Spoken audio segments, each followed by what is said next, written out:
We've got the control panel with all of the wires intact. This goes to the hydraulic pack, the hydraulic pump. This goes to the conveyor motors, this bunch. This whole thing goes to the machine. This one goes to the polymer mixer motors. Polymer mixer level probes. And so everything is pretty explanatory. We've got these conduit coming out, goes to the conveyor and the hydraulic pack. You see it follows it along the wall.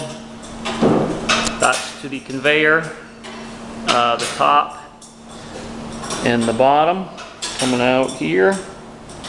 That's to the conveyor, and then the hydraulic pack keeps going there, down the wall to those two outlets right there. And that's all the electrical to the conveyor and the hydraulic pack.